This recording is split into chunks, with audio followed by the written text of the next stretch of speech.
Introduction. I'm going to finish this. I'll stop when the white devil is dead, with my harpoon in his white devil's body. Captain Ahab hates Moby Dick, the white devil, because he lost a leg to the white whale in a fight. Now Ahab, the captain of a whaling ship, can only think of one thing. He has to find Moby Dick and kill him. Many of the other sailors on the ship don't know about their captain's plan. Ishmael is a young sailor and this is his first whaling job. He and his new friend, Queequeg, sail with Captain Ahab on this exciting and dangerous trip.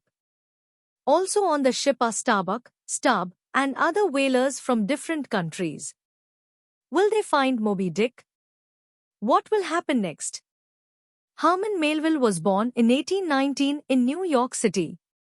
His father died when Herman was 12. There was no money after that, so from the age of 15 Herman had to work.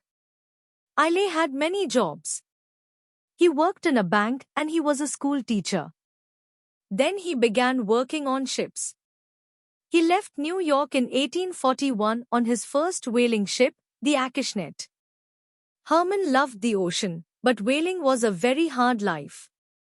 He left the ship after 18 months, but his life on the Acushnet gave him ideas for Moby Dick and other stories.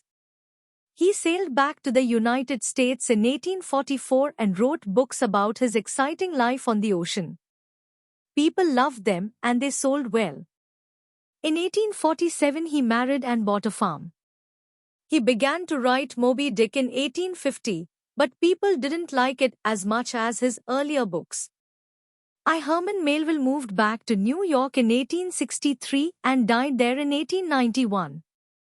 Now people around the world know the story of Captain Ahab and the white whale, Moby Dick. Some people say that it is the best book in the English language. Chapter 1. My story begins.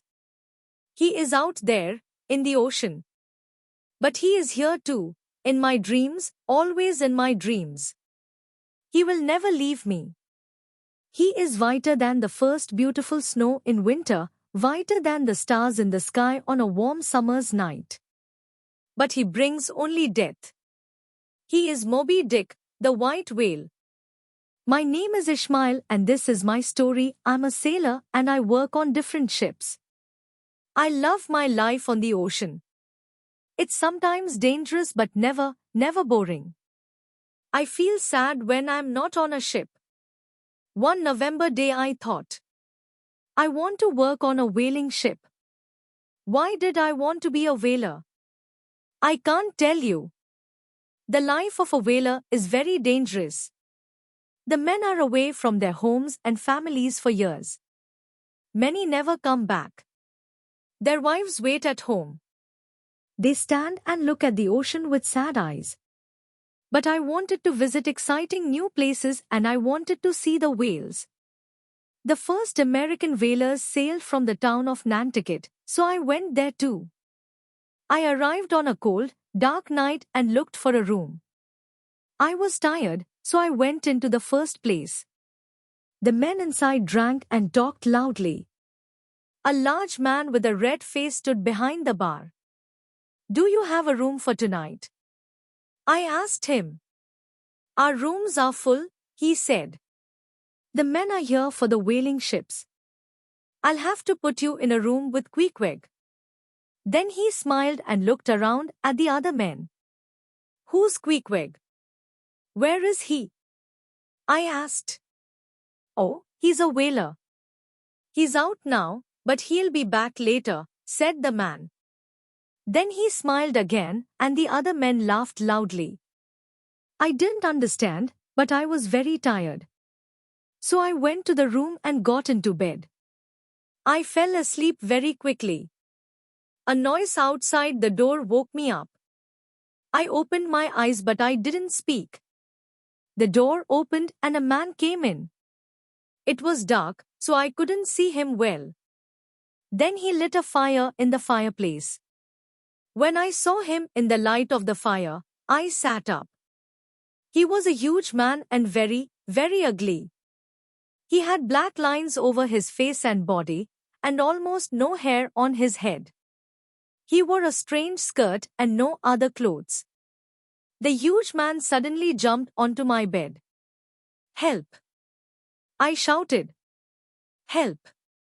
The Burman ran in. "Stop, Queequeg. This man wants a bed for tonight. He's sleeping here." Then he turned to me. "This is Queequeg, the finest whaler on the ocean. Don't be afraid. He won't hurt you." He laughed and left us. After he left, we were very quiet. "I'm sorry," I said. "I too," Queequeg said. His English was slow and careful. We began to talk and then we couldn't stop. Queequeg listened to my life story and I listened to his. He came from Kokowoko, a long way away in the Pacific Ocean. He had a good life because his father was an important man. But Queequeg wanted to see the world. So he left his home and sailed away in his small boat. A whaling ship found him and gave him work. Queequeg was strong and quick, so he was a fine whaler now. He never went home. When the morning came, we were great friends. Queequeg stood up and shouted, "You will find us a whaling ship today. You and I will sail around the world." And do you know something? He was right. Queequeg knew because he could see the future. I learned this later. He was a strange and wonderful new friend. When the morning came, we were great friends.